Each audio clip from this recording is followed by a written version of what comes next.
Crash Course Live is presented by Smash It Demolition Derby, who host Bash for Cash, Blizzard Bash, and Capital City Carnage. Online at smashitderby.com. And Stirring Dirt Racing, host of May Mania's team show at the Golden Spike Arena in Ogden, Utah. Online at stirringdirtracing.com. Reckless Abandon Derby Apparel, and Derby Inc. Magazine. This is the Crash Course Demolition Derby podcast, recorded live at the FingerLakes1.com studios in downtown Seneca Falls, New York. And now your host, Chris Marquardt. Good afternoon, good evening, and welcome to this edition of the Crash Course Demolition Derby podcast. Excited to have you along for the ride here this evening. We've got Laine Frerichs going to be jumping in with us here in just a moment. He's plenty busy out there in Iowa as those guys are getting ready for Blizzard Bash, and of course ahead of that trying to catch up with all of the harvest duties that they go through year in and year out there in Iowa. Also, we're going to be catching up with Jeff Clark. Fatty had a good 2021 season, so we're going to be talking with him for a few minutes. Brian is off at a game. Brian had a game on Monday, and once we tried to get everything up and going, we ended up being locked out of some of the systems in order to get the stream up and on its feet. So here we are on a Wednesday. We had plans of trying to get things done last night, but Alan was being recognized on Modified Night and Kicking for a Cure Night, which was going to be part of the pregame festivities at one of the final home games for Waterloo's varsity soccer program, but they ended up shifting that to halftime.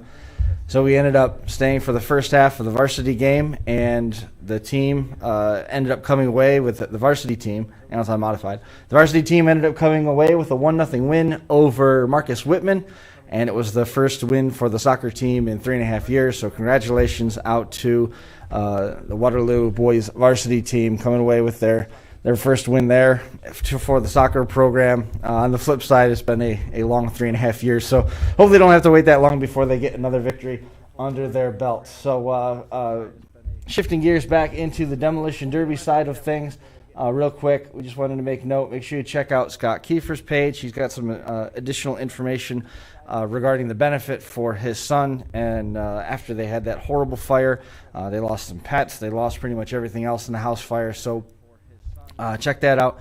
Follow up with Scott for additional details on that. It's a pasta dinner. There's all sorts of stuff going on with that. So please get out there, support the Kiefers as they work through this.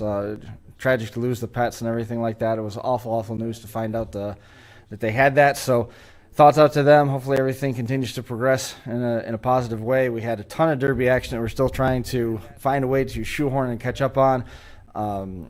Impact had some action up there in Canada. I saw there was some discussion about derbying for 40 years. I think that was Ron McClung. They didn't have the opportunity to make it to his 40th in a row up there over the border, so that was something that we were trying to follow up on. San Filippo Smash was an absolute hit again this year.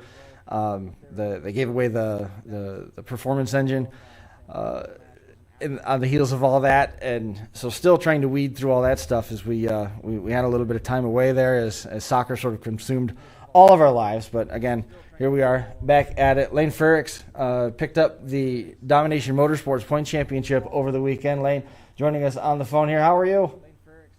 Not too bad. Can't complain, I guess.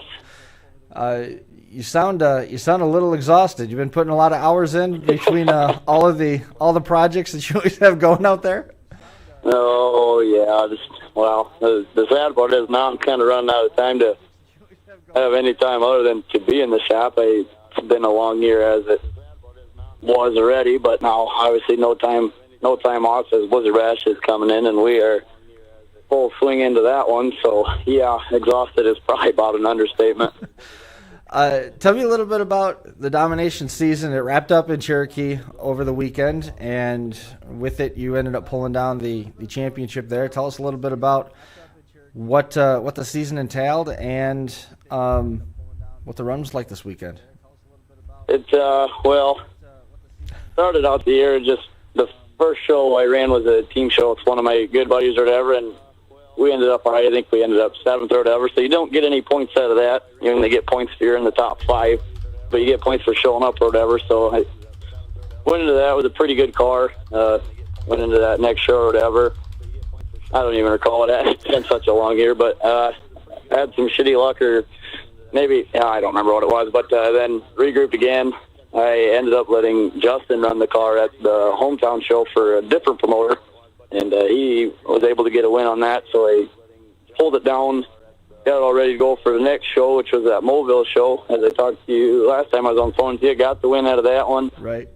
And that car was pretty used up, so that went to that 6-day build for that state fair or whatever, got that. And after that one, got it all ready to go, or what I thought was ready to go, and went to, I think it was another one back to Mobile, and ended up shattering my bell housing in half pretty early, so that was a pretty disappointing round, that one, but got all that done, regrouped it, and then that final show ended up getting everything put together and ready to go, and got lucky on that one because the points leader, if he would have gotten fifth, he would have gotten 20 points, and we wouldn't have ended up in a tie, which basically I call him basically my little brother.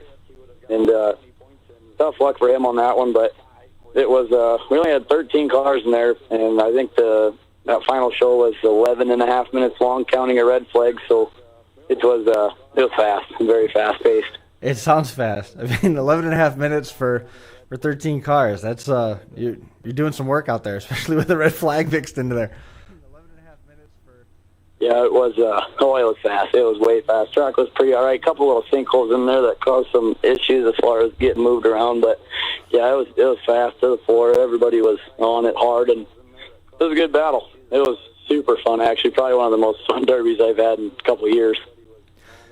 That's great. So, I mean, you got the car that was a little bit of a surprise, and ended up taking the victory with that, and then you turn around the following week and you blow the bell housing apart. That shuffles the standings right there because you walk away having no points. Did you start out from the get-go with the intent to follow and chase the points, or is that something that sort of evolved? I mean, you hear about these guys that run dirt cars and they don't know where they're going to call their home track. They try a bunch of places to start the season. They find out where they're running the best in points, and they end up making that their home track. Is that sort of what happened with you guys? Well, it was definitely not my intention. Years ago, I think it was my second year ever derby, and we had chased the points, me and my old man did, and realized that, it's a lot of work to get them things, to get them done all the time. So until that win in Mobile, I had absolutely no intentions of running points because it's way too much work, and usually the end of the season comes in October or whatever, so that is very close on Blizzard Bash time, but I had got another setup this year, so I was like, well, after that win, I was like, well, I guess we'll do it. Let's see what we can get, and ended up getting lucky, and I think Derby's half luck anyways, but it worked out good, and now I'm kind of kicking myself in the butt because I've got to get that car apart and keep rolling on my Blizzard Bash car, so. How are the rules in the event where, I want to go back to that shattered bell housing. I was having a couple conversations with where things are at right now in terms of finding the preferred transmissions or finding a good core when you try to get a transmission built, and the struggle that has turned into in terms of the derby landscape to try to find the transmission that you want that still has a good bell on it, or if it's a piece that you can at least put an ultra bell on so that you can still have that be functional. It's the parts are still out there. It's not as scarce as some of the preferred bumpers, so to say, but it still is no easy task necessarily to find that. So when you have a bell housing shatter like that, I mean, is the pit in your stomach deeper when it happens on the track, or when you get back to the pits and realize you gotta, or get back to the house and you realize you gotta scrounge up another one? Well, we're allowed a aftermarket bell housing, whatever your preference is, but I run the Chevys or whatever, so I cut all the floor out and everything. So when it had happened, I didn't even notice it right away. I had hit a guy or whatever and got on the throttle again to go after him, and heard it bouncing off the Revlin or whatever. Looked down, and I seen my Turbo 400 laying, basically rotated on its side, and I was like, oh boy, that is not good. Yeah, that's no good at all. The rules for these shows were not quite to the extent of what you would call a mod class out here. You're able to do enough stuff to where the cars could tolerate a couple runs. This car that you ran over the weekend in Cherokee, that was the leftover car from the state fair?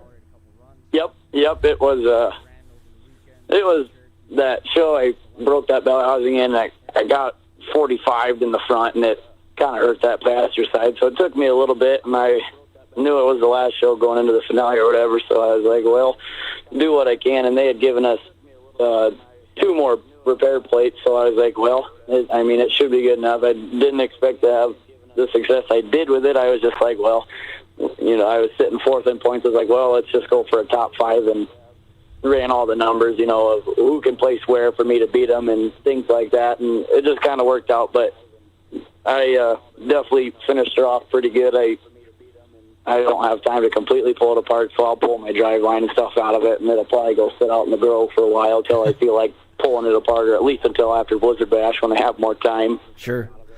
So the fact that you went through and did the math and ran the numbers a little bit, it tells me at least it was on your mind in terms of winning the championship. You didn't fully leave it up to chance and just say, well, whatever happens, happens. At the same time, you're a pretty sociable guy, easy to talk to. So did you go up and down the line and see if maybe you could get some friends to go after each other or move some of those guys in front to pave the way a little more smoothly? Well, I actually got lucky. The points leader, like I said, was my little brother, and his sister was running the last couple of shows, and their older brother was running, which they're all my family. I worked for their dad, so right. It worked out that was pretty well my group I was going with, because we were all kind of going out there just to help Jared win the points. And when he had bad luck, it was it was just time to make sure that nobody else could take that away from him. And I told him I kind of felt bad that I ended up, we tied, so I told him I took the tiebreaker for having 2 wins, but told him, I do kind of feel bad about it. I was out there to help him, but no, I wouldn't say we really had anybody to go after. We just kind of worked at that group of 4. That was just really how we worked with. How interesting was work when you got back over there this week? Well, we obviously we ran all the numbers and everything, so when we got to our lunch break or whatever, we didn't know how they were going to do it. We didn't know if she was going to do a tiebreaker or anything like that. So Jared and I were just under the assumption that, we'll split it and we'll both take first and second, but we'll both get first. So then Candace had texted us and said that she was going to do a tiebreaker. So the kid's 16 years old, so I told him I felt kind of bad, but at the same time, I didn't just want to be like, well, you earned this more than I did. It's one of those things that it happened, and one little instance could have changed the outcome for either one of us, but he wasn't mad or anything. He was just like, well, that is what it is, and I learned from it, and told him, I was like, that 16-years-old kid, you are an absolute stud. That is 2 years in a row he has gotten second place in points being that young. So that kid, he has a super bright future as a driver and a builder, and I really look forward to seeing him continue his path. That's a very impressive accomplishment for being that young. Is this, have you scratched the itch now? Are you going to go back and try to defend the championship next year? It might be a little too early to talk about that, I suppose, right? Candace had asked me if I had any thoughts about that, and my honest answer is I hadn't chased points for, I think it was 6 years, and I remember why I haven't. It's way too much work. It is way too much work, and we didn't really have any mod shows around home this year, so it was kind of all right. But with Blizzard Bash obviously happening this year, my full intentions are to run mod cars. I've still got the last Blizzard Bash car. Justin's still got his, and so that means we've got 2 setups all tied up, spindles and everything. So I don't even know if I want to put a street stock car together. We got to kill one of our mods off. Both of us do, so that's going to be the main focus.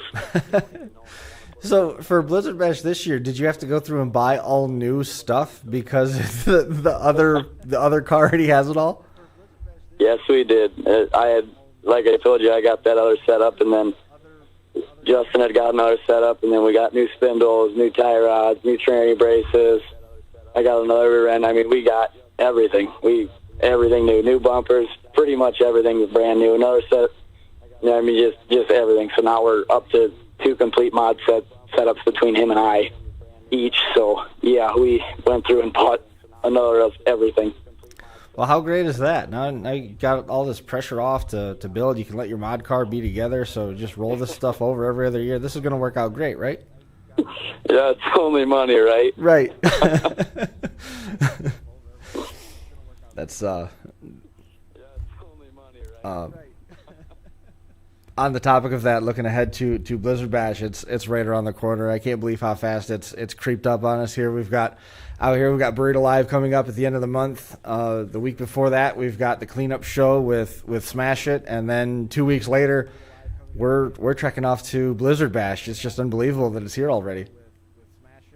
Yeah, it's definitely kind of creeped up, and now I'm faced with the fact, anyways. Hey, you should probably work on this car.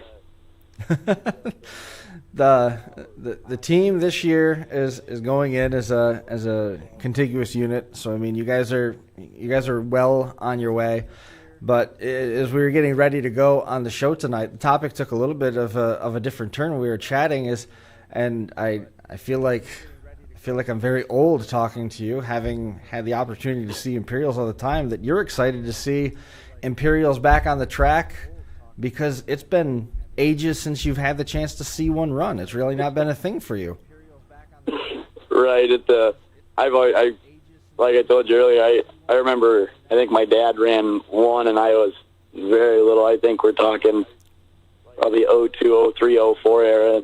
I'm only 23 years old, so yeah, I haven't really seen hardly any of them run ever, so I'm very excited and almost a tad nervous about seeing them run. You hear all these stories about them where they're just nasty from back in the day or whatever, and that does put a little, whoa, better watch out for these things, just like any other car at Blizzard Bash. I mean, all the builders and drivers out there's not one I want to go against, and then I got guys that are great builders that will be in cars that I've never ran against. I don't know anything about them. I still maintain that I think that the cars that are going to do the most work are cars that have a full frame in them. Just the way that the rules are, just the way that the cars are, with the number of times you got to run it, you have to have a car that has a full frame in it. And then when you put your cage together, you're basically building a second frame above it, within the doors, on the plane with the arches, on the plane with the front, and everything like that, so that you get that rigidity. If you do that to a subframe car, there's nothing underneath it to hold it together. So you can build that structure inside and give it a frame, so to say, with the cage inside, and tie it into your halo and into your tank protector and stuff. But there's nothing underneath it, and you don't have the benefit of really having any arches either in the Hammerhead, the 67, the 68, and then the 69 and up cars. So I think if we do see a bunch of Imperials, and I'm still not entirely convinced that we're going to, I think that the full framers are going to be more dominant than the subframe cars are. The issue that you run into with the subframes and all the runs and all the conversations you have out here, whether you're doing an Imperial sub conversion on one of the C bodies or you're running the Imperial itself, is you got to find a way to keep the subframe from ripping out from under the floor. And with as hard as those caddies are out there, you start running into Fords and stuff like that. I just don't know. And that's one of the perks of running this, because we can talk about it and put it on paper all we want, but until we see them out there doing it, we're never actually going to know. I just don't know if the subframe cars are going to have enough to make it work. I would love to be proven wrong. I think it would be outstanding. I'm thrilled to see Imperials back, but I think the full framers are going to have the advantage in terms of Imperial versus Imperial stuff. Yeah, it'll definitely be interesting. Like I said, I don't know anything about them, but running my subframe Mopars when I first started, it'll be interesting to see if they can keep all that tied in, or if they do go south right away. But I mean, obviously, the leaf spring rules for Blizzard Bash are way more than I was allowed in a stock world class. So I don't know. I'm very curious and very interested to see how they will hold up. I think we will all be surprised, but I don't expect them just to absolutely blow apart, but I guess I could be wrong. Well, there's something to be said there with the Thunderbirds that came from Postal Mopar a couple years ago. Those were tough. Obviously, a much shorter wheelbase. It's a different ball game with that. Tim Lang has built some pretty nasty Mopars and brought them out there. I remember the two-man extreme class. Ben Plate, and I think it was Ben Plate and Ryan Oldham, had a pretty stout shocker at one point, and I want to say that there was a white Mopar in, maybe it was a Leaf class, or maybe it was in the Mod class. I'm trying to remember for sure where that fit. It flattened out pretty good in the trunk, but once once, and this is going to be the undoing of the Imperial, no matter which era you're building from, is that car ended up getting turned sideways near the track entrance. So instead of the doors facing the long way of the track, the doors were facing the bar and the track exit, and the back end of the car got pushed in on itself pretty hard. It got twisted and had a valiant run, but it got opened up. And I think that's where the mobility of the Fords are really going to have the advantage, being able to turn and chase versus you've got an Imperial where you can put all the power that you want to it. You still got to find a way to get it to turn, and you're trying to turn around a car that's so long, and I can't wait. It's really going to be a lot of fun. It's definitely going to be very exciting to watch and very interesting to see how it holds up. And I'm also curious to see who, per se, is building one that maybe has never built one, just given the fact that they are allowed to do it this year. If it were me, I wouldn't even consider touching it because I don't know what I'm doing and I don't know what I'm looking at with one. I'll stick to what I know or what I'm comfortable with or what I have experience with, but well, look at the advances in technology here the last couple of years. We've got Cadillacs that are absolute monsters, and it was 15 years ago. Those were throwaway cars. You started taking some of the stuff that was applied to the Fords and applied it to some of the old iron stuff, and you look at what the Oldsmobiles have been able to do, the 225s, how hard those have gotten the Cadillacs, some of the changes that people have been able to adapt and apply to the roundbacks and change up how those represent in a mod derby. Primarily probably the Cadillac above anything else, but the adaptations of new technology to apply to the old iron has given those cars new life. And when you think about it, we didn't have some of these innovations to even begin to consider putting to Imperials before they got outlawed everywhere. They weren't allowed anyplace. So I think that's going to be some of the nuance to this as well, is how can the new technology, which granted it's been around for a while, but there continues to be innovation. How does that change things for the Imperial? How does that apply to a full-frame 65 two-door? How does that apply to a 68 four-door LeBaron? What does it change in terms of what those cars can do? And I don't even know how to guess that, notwithstanding the fact that I'm not a builder in any way, shape, or form. But just to sort of like look on paper at what we were able to take from the 98 to 02s and the 03s and applying that to stuff from the 70s and how that changed things. And I mean, do you tilt an Imperial? Do you tilt a 65? How crazy would that be?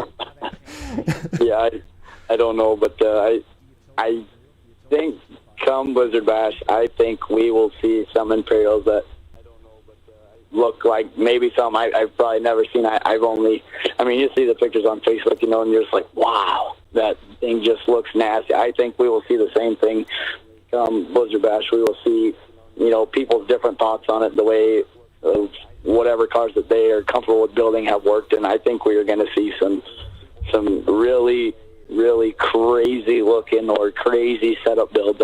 I'm a firm believer on that. They're sinister looking in their own right. I can't wait till you start adding everything that comes along with Blizzard Bash. Right. To say I'm excited is probably almost an understatement. I'm always excited when we go down there, just to see how people did things or how they set them up or what's common, what's not common, and just kind of see how people are making things work or what they did and how it worked. I love learning about how people do other things or seeing how other people do things, and then it makes you challenge yourself and, hey, maybe I can do something similar to that or things of that nature. Excited enough to have your Blizzard Bash car done now? I laugh because that's a no. I'm one of them people that'll wait till the last minute and then hope I get it done and somehow get it done, but I build better under pressure, I found. Because then I have no time to do anything, no time talking about just go. Go. What gets you through on those nights where you're in the shop until 2-3 in the morning and then you got to be back up and harvesting at 6 the next day or earlier yet? What keeps you through? Is it just gallons and gallons of black coffee? Are you a Red Bull guy? What keeps you going? I am a big energy drink guy, but Yeah. I drink so many of them. I don't think they do anything, but it's just one of them things. It's got to get done, or I don't want to let my team down or anything like that, or be the reason my team ends up with 3 cars or anything like that. So it's just one of them things you look at and you say, well, it's got to happen. Got to make it happen. Awesome. Well, I hope you make it happen. I hope everything gets done, and you're able to. By our conversation, I'm going to go out on a limb and hope that you've at least started the car. Oh yeah, I started on it early for the last year before it got canceled, so I'm sitting good. Good. I can't believe how busy Facebook is with people. Blizzard Bash only X amount of time away. I don't know how I'm going to get through this. It's like we've had 2 years to get the cars done, but we're still last minute. Yeah, we were working on them hard before that, and then they canceled it or whatever. So I was like, well, I'm pushing mine out. I'm going to work on a different build. And then Justin kind of worked on his on and off, and obviously the results of the progress they're showing is he's sitting really, really good. And a week on mine, I'll be right there with him. So we're sitting very good. I'm comfortable with where I'm sitting, but it always seems like you never have enough time. Right. I guess that's one of those things that keeps coming back is a Blizzard Bash car ever really done? I mean, if you get it done too early, you're just going to keep trying to put more welding wire in it. Right. The way I look at things and the way I was taught, the car is never done until you pull onto that track. At that point, it is done whether you think it's done or it wasn't done, or it's done then. Nothing you can do about it. That is a fact. What day do you guys have to get in? You have to get in at early inspection on Tuesday? I believe so. If I read it right the other day, I was looking at it. I think we're supposed to tech at 1 p.m. on Tuesday or in that area. So, well, I wish you the best. Stay in touch. Congratulations on the points championship. Is there anybody that you want to make mention of? I know it's a huge family operation over there, and you guys keep it pretty close to the vest. If you're not a blood relative in the family tree, you're not getting into the shop. Well, I stretched it up in my shop, but I've got to give a huge shout out to my family, my dad, Justin, my grandpa, my good buddy Sean, and then I got to thank the Ullman family a ton. I work up here, and they were actually nice enough to give me that bell housing so I could run that last show. So without them, I wouldn't have been able to do it, and helping me fix my car or whatever, and just being awesome. I got to thank them groups hugely. Without them, none of it would have happened. So awesome. Well, again, congratulations on it. Hopefully this continues to push that momentum as you go forward toward Blizzard Bash. Be safe getting the cars done and fulfilling all the obligations on the checklist that you go through every day. And I really look forward to seeing you when we get down there in Topeka. Sounds like a plan to me. Thank you very much. Hey, thanks for being flexible this week. We'll talk to you soon. You bet. We'll see you later. There goes Laine Frerichs coming away with the championship there for Domination Motorsports. It is live chat hopping tonight for a no announcement Wednesday show. Tanner Longus checking in, Eric Remington out there, Scott Brown checking in about Halloween Havoc. I'm going to try and get him some information as we press on through the show this evening. Brandon Reimer checking in, Dave Bongiovanni, Trey Welch, Alex Wilk checking in. Nick Embry had some good luck on the weekend, pulled off first and third with the old man, so that is really cool. And again, Nick, I apologize. I was completely out to lunch on trying to catch up with everything that was happening up in Canada. It has been a bit busy here in the bustling metropolis of Waterloo, and I'm behind a little bit on this stuff. But it is fun to be back in the studio this evening. Surprised everybody a little bit, I think, with this. If I remember right, Toast's show was over the weekend as well. Unified Point Series has had a couple shows since last we were on. Rodney Mann's Preble County Fair in Eaton, Ohio is coming up next on the 16th of August. That is coming up this weekend. The Smash It will be in action at the cleanup show in Washington Courthouse on the 23rd. 29th through the 31st, A Dead Man Buried Alive 2 in Cumberland. Then Buchanan Edwards Winter Destruction in Proctorville, and Koch's Turkey Derby in Connorsville, Indiana, 27th and 28th is going to wrap up on December the 4th with the Young and Reckless Winter Warzone event in White Pine. Steven Sickles picked up a win while we were away. That's going to give him 166 points now. And Mason Stacy, 76 points. He's got a win, or excuse me, he's got a 6-point finish to jump up into second place. Terry Abadi, third place with 74, breaking the tie with Dan Roos, who sits fourth. DJ McCulloch out there with 60 points. He now can double his output and still can't catch Steven Sickles. So pretty good season put together for him thus far, to say the least. Steven Sickles with an absolutely amazing season put together. Hardcore wrapped up their season. We're going to dive into that stuff here as we work through the coming weeks and play catch up on that. So make sure you keep up with Frankie Guy, Hardcore Derby Promotions. Their final confrontation was the 24th and 25th of September. That was the 15,000 win elite class. That was the Jeffy's Fab Farm Mad Dog Award and the Hardcore Full Size $3,500 Hellraiser Award, 2,500 to win full size, 5,000 win hobby stock was the program over there. Again, we're going to be diving into that a little bit more completely as we move through the coming weeks. Again, Smash It Demolition Derby has a show this weekend as well. SmashItDerby.com, Fairfield County Fair in Lancaster, Ohio, the 15th and 16th two-day show, and then that other Point Series event is going to be the 23rd, the fall cleanup at the Fayette County Fairgrounds in Washington Courthouse. I know we had one more to do. There it is. We talked about the schedule. Tuesday is going to be the opening round of tech inspection for all the drivers out there at Blizzard Bash. Live heat draws are going to be at 8 p.m. on Wednesday. Thursday the 11th is National and Qualifying Team Round 1. Those graphics and lineups have been released. Coming up in 2 weeks, it's the virtual Blizzard Bash, and it's all happening online, and it's going to be mirroring just about side-by-side, including two-man classes, if I recall correctly. So that's going to be fun to see that with Realistic Derby Project before the end of the month. Friday the 12th is going to be National and Qualifying Round 2, 80s Bone Stock and the Street Stock Weld class. Saturday the 13th is the double program, Compact and Limited Weld Team Round 1, Trucks Limited Weld and National and Qualifying B features are all going to be part of that program, and then Compact and Limited Weld B features in the afternoon, plus the mod class and the front-wheel drive hobo stock. Sunday is Championship Sunday. The 14 features, Limited Weld, Compact, Qualifying, and National, and the two-man Extreme class is all part of the program on Sunday, November the 14th. I'm a little bit nervous. I'm not gonna sugarcoat it. A little bit antsy. My flights are booked through Southwest. Hopefully we can make it out there without any issues. Jeffy's Fab Farm recognized as an industry leader in all manner of purpose-built demolition derby parts, starting with rear ends in 06. The Fab Farm expanded to headers in 08, and the shop can boast a combined 70-plus years of mechanical skill. The Fab Farm specializes in LS conversions and conversion components with consistent feature wins across North America. Your turnkey solution is only a phone call away.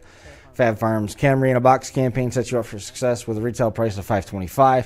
You need to check in about the multi-fit shifter options. You'll also find fuel and air parts, suspension and transmission items, steering components, pedal switches, and gauges. If you need it, it's on the farm, online at jeffysfabfarm.com. He's got rolls of welding wire, and I think he had some 9-wire also that he was trying to coordinate for delivery either this weekend at Cass in the Valley. That's this weekend, if you can believe that. Already at the point of the year where Cass in the Valley is on the schedule, and then also coordinating pickup with that stuff. Jeffy's talking about delivery to Burrito Live. So get a hold of Jeffy if you need any of that stuff. And then rounding it out, Smith Metalworks, an all-purpose fabrication shop that has taken the Northeast by storm. Smith Metalworks features more than 40 years of combined metalworking experience. The hallmark of the product line is the pointed and flat front bumpers, replicating popular factory releases. They can be stuffed to run hollow. And there's also a compact version of the pointed bumper. Other items include Crown Vic door skins, battery boxes, engine mounting system, pedal combos, and more. The shop offers odds and ends such as distributor clamps and welding centers. Be sure to ask about the GM floor liners. In-person locations for pickup in Mercer, Uniontown, Bethlehem. Of course, they can ship it to your door. SmithMetalworks.info. Experience and passion, second to none. And so we're going to shift things around a little bit. I promised some of the folks that were hanging out in the live chat we were going to get some data about the podcast.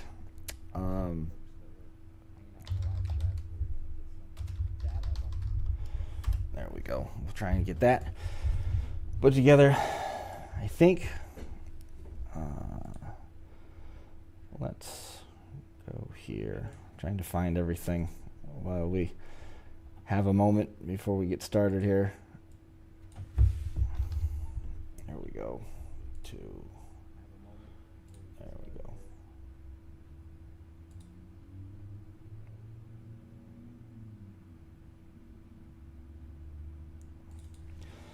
There's the number, 420 weeks. That answers that. So let's get Jeffy on the phone. As I said, Brian is off tonight. he had games Monday and this evening. So flying solo tonight, trying to keep everything afloat. And we'll dive into some of that stats for the podcast. So we did sort of miss the anniversary show. Scott Kiefer checking in again. Scott Kiefer's name popping up there in the live chat. Click on that. You can find details about the benefit that they're having for Ryan and everybody after that awful house fire. He's got some stuff about the dinners and different ways that you can get involved with that. Hopefully Fatty remembers that he was going to be answering the phone around 6:30 tonight. Well, we're testing it to see if he remembers. Otherwise, it might be shifting gears a little bit. I'm not even 100% sure what I did with my phone when I got in here this evening.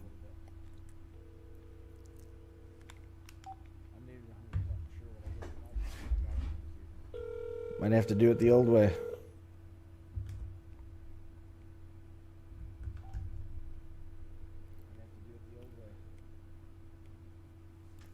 See if we can get all of them. Oh boy. That's why it didn't work. We didn't have any power. No problem. It's okay. All right. So we got Fatty now. Give me a minute to try and get this so that we can hear him. All right.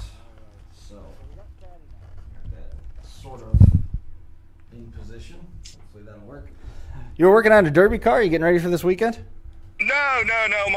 Well, we are getting ready for this weekend. My buddy's going to take a street stock car to a local cleanup show up here. So we was trying to get it done. Tony Godwin said you were probably just looking at that soft wagon of yours. What's that? Tony Godwin said you're just looking at that soft wagon of yours. I am. It's soft as cotton. I wish I had one that looked as cool as his. Where are you looking to go this weekend? Fremont, Ohio's got a fall cleanup show, and they got a street stock class, and the boy that helps me, Colin Meadows, he's going to take a Lincoln up there. He's been driving it for the last 2 years. We beat the windows out of it about 4 hours ago. Is this just to throw everybody off of your path, saying that the guy that helps you is going to be in this car, and you're actually going to climb in it because you haven't done enough winning yet this year? No, actually, this boy, he works his butt off for me. I mean, I'll be at family functions. He's in the garage, so he said he wanted to run it, and we're going to let him run it. And it's purple. That's kind of our new collar now, black and purple, so it's kind of a calling. But I did tell him if he didn't win, he can't come back to the shop. It's interesting that you've got that as the threshold after the year that you've had this year. Yeah, it's win or nothing, pretty much, right now. Yeah, we're riding this wave until it crashes. So. Tell me a little bit about this season. I mean, it started out rocky, able to get back on the plus side of the health scorecard, and opted to step away from all the officiating stuff just to focus on having some fun, reduce the stress level, so to say, and look what happened. You ended up running all over the place, and how many wins was it this year? 8? We ran it 6 times so far. We've won 5. We won the last 3 in a row. I've won 6 total with the car. But I've had it for 7 years. I built it when my son was born, and he's 7 now. But we hit it for a little while. We put it in the weeds, and we drug it out. And I ran it last year down in Jackson, Ohio, and that's the night I had my heart attack. So this winter I had to sit here and look at this car, and it blew my engine up. So I figured this thing, I'm about $55,000 into this thing. So I was determined to kill it this year. Like I owed it one because it tried to kill me last year. So. But I tell you what, it's one of those ones that when you get it, it's just a good one. Everything works with it, and it's a beast. You've got $50,000 wrapped up in that car? No, with my heart attack, that probably cost me. I think that cost me right around 53. Okay. And my engine it blew up, so I'm gonna have to rebuild that. So I'm about 55,000 into it. Yeah. That math makes me feel a little bit better. I was trying to figure out how you invested that much money. No, God, no. My wife wouldn't do that. If you've seen this thing, like I said, we built it 7 years ago. It's still got a round dash bar in it. Yeah. This thing it's something that we threw together. We had a wagon, and everybody likes wagons. So, and like I said, it's got a dash bar that's round in it. The firewall's cut out of it. It's got a cool Chrysler pointy bumper on the front of it, though. That's probably not going to the scrapyard when the car's all wadded up, is it? I'll tell you what, I don't know if I'll ever junk it. Yeah. To be honest with you, I don't know if I'll ever get rid of it. It's just one that I've got a lot of history with this one. Yeah, a little bit. So, yeah. The car itself, after it sat out there, is that one of those Ohio tricks where you did a bunch of stuff to the frame, you got to let it rust up and ripen, so to say?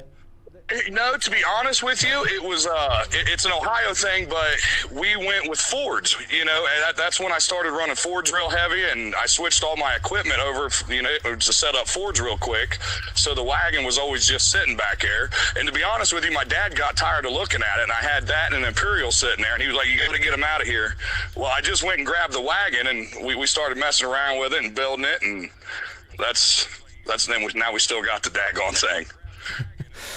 Did on your way to picking up the 5 wins and the 3 in a row, I know that you'd stepped away from Smash It, but Demolition Derby drivers generally have a long memory. Did you encounter anybody that still remembered that you were terse with them in an inspection line and try to exercise that demon? Well, everybody wants some of the wagon until they get some of the wagon. So, I mean, there was a couple of them that didn't run with me, but when I got out, we all shook hands, and they said, "Man, you're the one to beat tonight." The trick with the wagon, it's smashed, and then it sits so low, so it's knocked more tires and rear ends out this year than I can count. Did you get a phone call from Chad Markley giving you some attaboys? I did not, but I'm going to see him at Blizzard Bash, so I'm sure me and him will compare notes. The bad thing about the whole wagon thing, I've had the best year of my life, and everybody thinks the car's Toby Hiley's. I texted him the other day. I said, "Tobe, I've had the best year of my life, and everybody thinks it's your car." 3 seconds later, my phone rings, and he was just telling me how bad I sucked. Well, I'm glad he kept you grounded. Yeah, he keeps me honest. That's true. That is very true. He keeps me honest. So how much did you pay for that wagon back when you got it? To be honest with you, it's my dad's car. We've owned this car for about 12 years now. Wow. My brother actually used to drive it. We drove it to derbies and all that. Well, it got a little rough the roof was actually starting to get real rough on it. So we turned it into the derby car. My dad actually gave $1,200 for it out of Indiana. Wow. And now the shells are going for more than that, significantly more than that. I had a guy offer me with nothing in it, just the cage, $3,000 for it now. Wow. As it sits right now? Yeah, as it sits right now. Take all my stuff out of it and cut the front bumper off of it, and $3,000. That's cool. And it's got a round dash bar in it. So it's ridiculous. Are you talking about it's the curved dash bar that starts at the pillars and it banks out, or it's just round tube? Yeah, it's round tubing like a basement jack that holds your steering column up. Okay, interesting. That's how outdated it is. But like I said, everything just works with it. I mean, it's a good old car. I understand that's atypical. It's going to be tougher to bend a tube than it is to bend a square.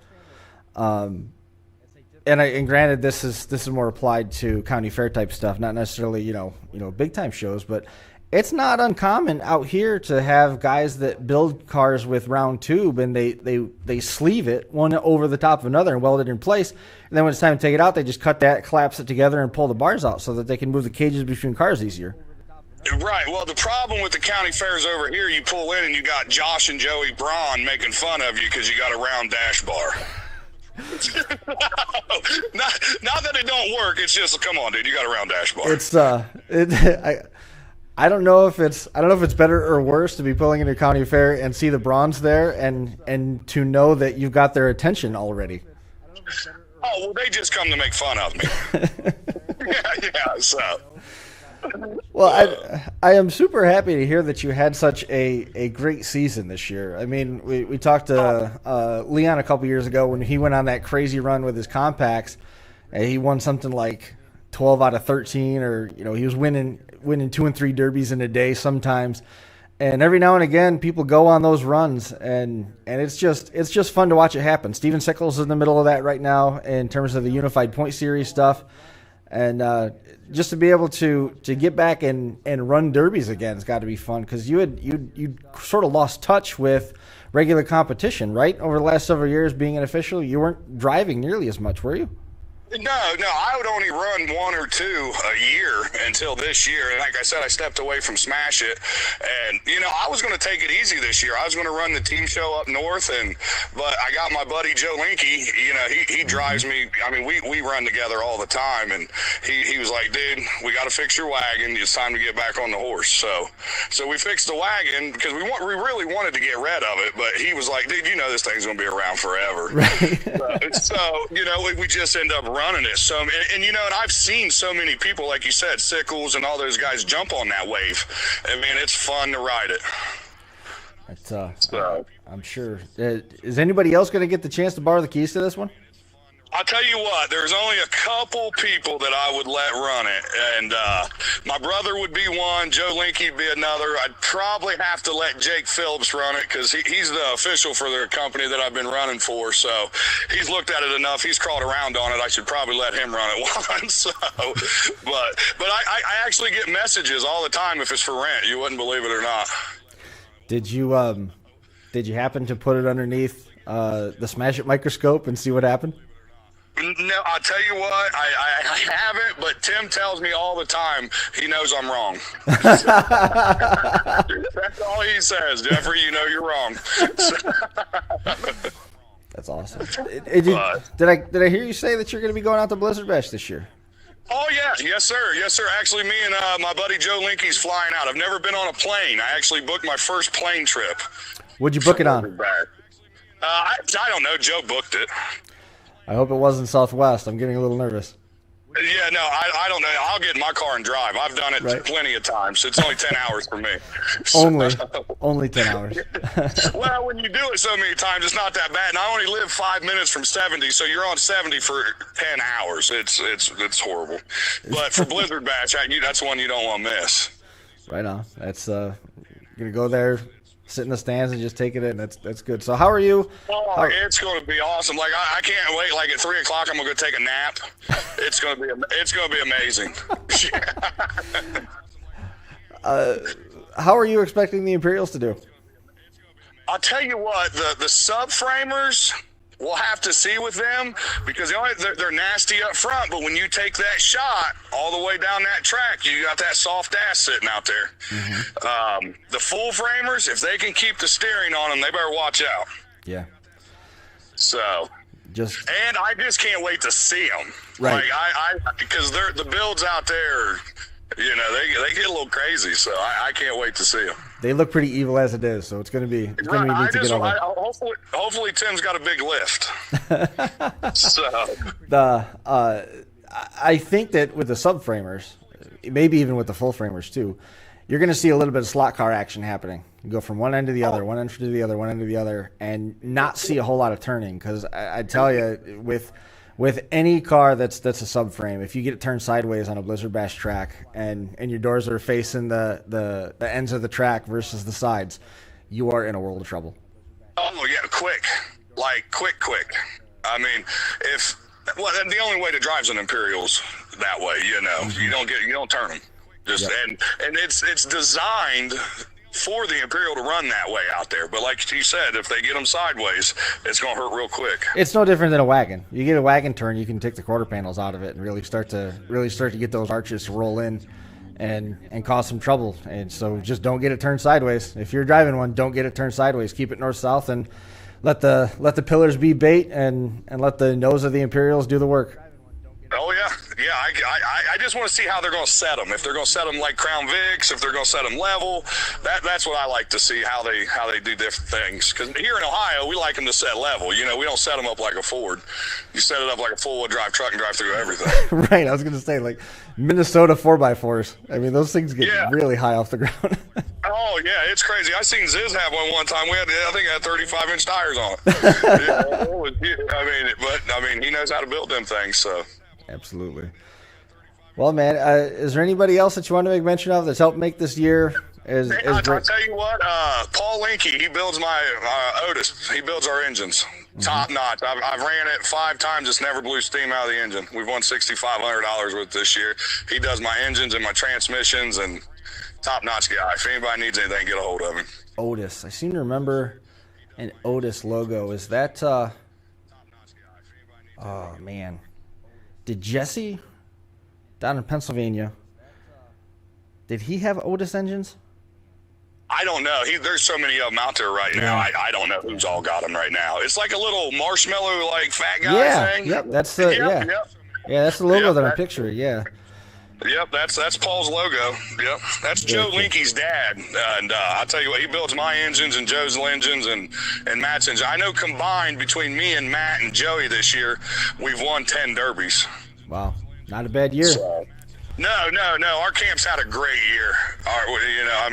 Everybody that we build with and run with's had a great year. I mean, Joe's got a boy named Jacob Linke, and him and his cousin Hunter, they went on tour this year. They won 3 or 4 derbies in the youth classes. Wow. Yeah, it's insane. What was the difference? I mean, other than actually getting out and running shows, what was the difference? For me this year? For the whole crew? For the whole crew, well, we all come together. Like 2 years ago, me and Joey lives actually 2 hours away from me, and we started running together. And then Matt come back and started running. And I just tell you what, everything just clicks. Like if I'm not running the derby, they're there watching me. If they're not, I'm watching them. You know, you got to surround yourself with people like that in the derby world. If not, you can't do it by yourself. Sure. Yeah. You know, you got to have that because I'm 40 years old. I don't like working on them, so you got to have that motivation. Like, hey, we're running together, so that kind of motivates you a little more. You know what I mean? Well, so you don't want to leave your brother hanging. I just thought maybe it was the Toby car that got you there. Yeah, well, I've been riding that boy's coattail for years. Ask him, he'll tell you. Yeah, and I just want to thank my dad too. You know, he gave me the car years ago, and you know he's rode this. He's went and watched me every time I run it, and you know I can't thank him enough. So awesome. Well, I look forward to catching up with you out there in Topeka, man. Travel safe. All right, brother, man. Good talking to you, man. Good luck this weekend. Thanks for being flexible this week. Yep, thanks, buddy. We'll see ya. Bye. There goes Jeff Clark. 5 wins this year. 10 wins for the team. Not bad at all. All right, so Scott Brown, give me a call. We'll catch up on some of the stuff from Halloween Havoc this weekend. This past weekend, it'd be good to catch up with you. Give me a buzz if you can. I got my phone with me here. So we were doing a little bit of math because while we were away at the end of September, it was the 8th anniversary of the crash course, which from September of 2013 to September of this year, that was a span of 420 weeks. And at that point, we were at episode 371, which means that we've missed 49 weeks in 8 years. If you start breaking that down, that breaks down to 6 weeks a year, which isn't a lot. Let me get Scott here plugged in, and we'll get back to that stuff. Scott, how are you? Good. Just had to jump in the car. I got to go pick up the wife from work in a little bit. All right. Figured I'd give you a call. It's been a long time. It has. I appreciate you making some time. Always catching up and tuning in and listening along at work and such like. We were at a Bills game. We had a lot of fun discussion of when we met up with you guys at the bar and everything like that. So that was a lot of fun to sort of reminisce about that a little bit. But nonetheless, you're still not back in these neck of the woods all the time, unfortunately, but had some input on Halloween Havoc, which was over the weekend. Yeah, it was a great show. I mean, I believe it was 8 heats. Wow. Trying to remember everything because it's not fresh in the brain anymore. I understand. But I do know Joker won his heat. Butch Johnson won his heat. Dalton came in second in that heat. Wow.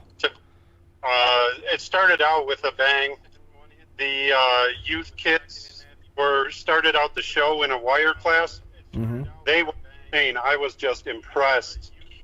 I don't think there was a kid over 17 years old, and I think half the field was female, and they just tore it up from the beginning. 2 cars got rolled. The whole night, 8 cars got rolled in total.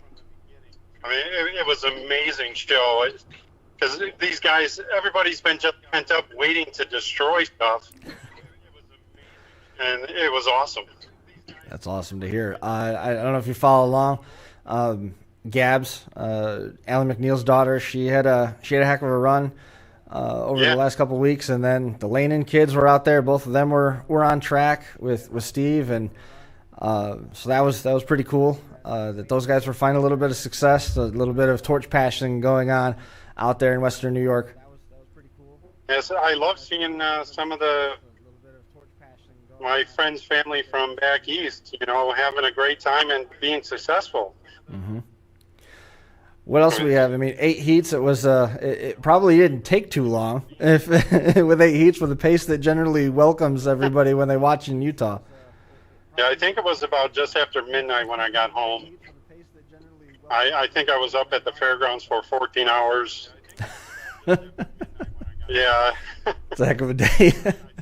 Yeah, especially after usually my work week is quite busy at work. Today was just hectic. It was crazy. Half my crew called in sick. Oh boy. Yeah. It's been fun. It's good to see the Joker came away with the win. That was good to see. Yeah, I mean, now getting to see Joker more often. That dude is a good wheelman. Mm-hmm. And he was a part in trying to get in this wire class. And I tell you, it's really taken off here in Utah, and it's making me want to get back into a car. Unfortunately, nobody in Utah messes around with 1992 Caprices. Most of them don't. I think the only person that had it was about an 85-ish. Yeah. Caprice was Scooter Carroll's son, Boston. Okay. Yeah, he was tearing things up, and he just got stuck. He had a really good car.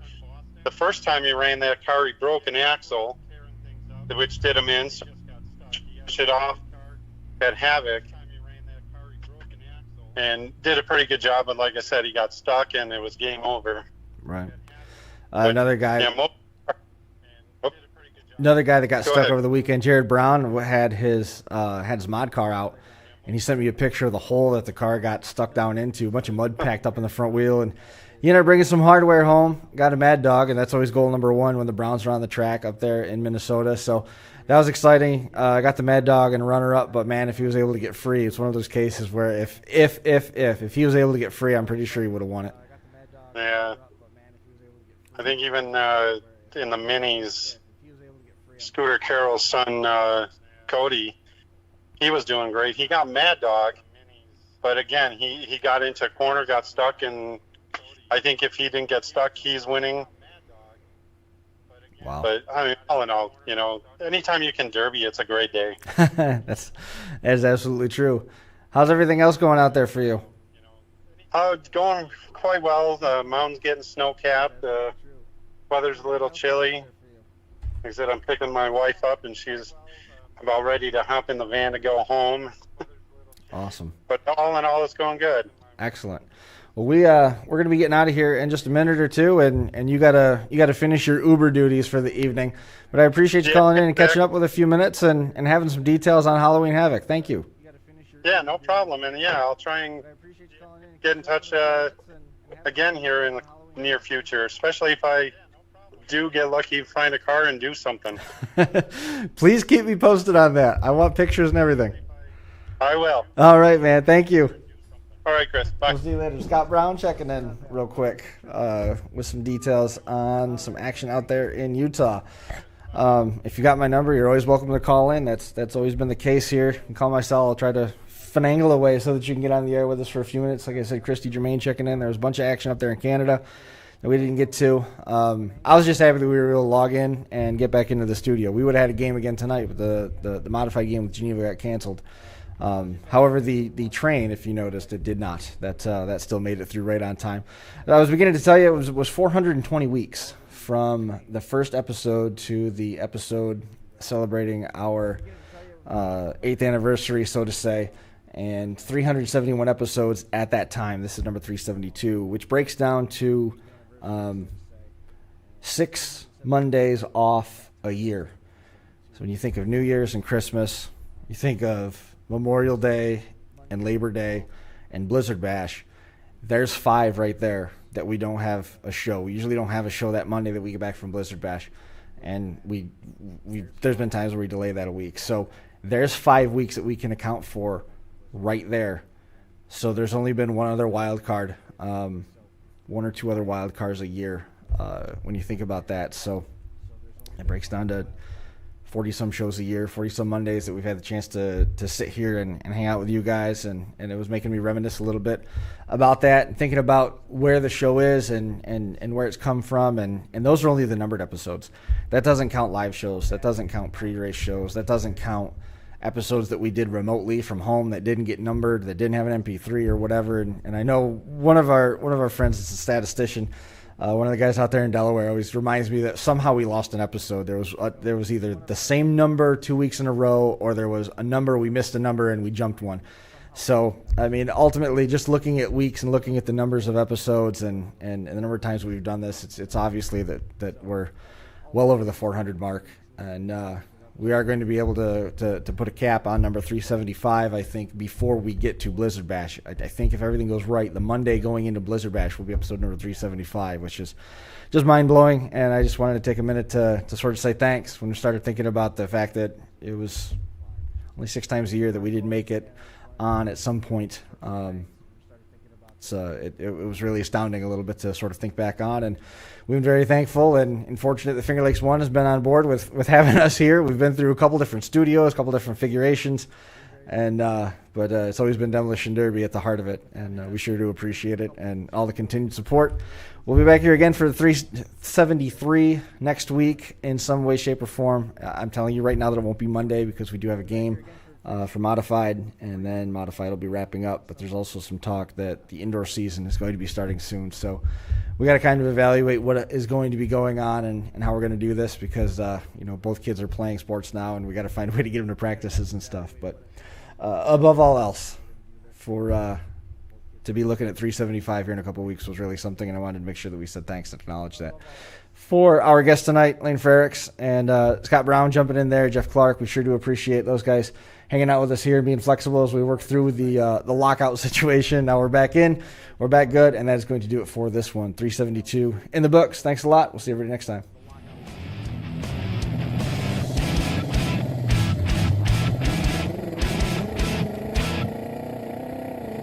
The Crash Course Live is presented by Smash It Demolition Derby, who host Bash for Cash, Blizzard Bash, and Capital City Carnage. Online at smashitderby.com. And Stirring Dirt Racing, host of May Mania's team show at the Golden Spike Arena in Ogden, Utah. Online at stirringdirtracing.com. Reckless Abandon Derby Apparel, and Derby Inc. Magazine. This is the Crash Course Demolition Derby podcast, recorded live at the FingerLakes1.com studios in downtown Seneca Falls, New York.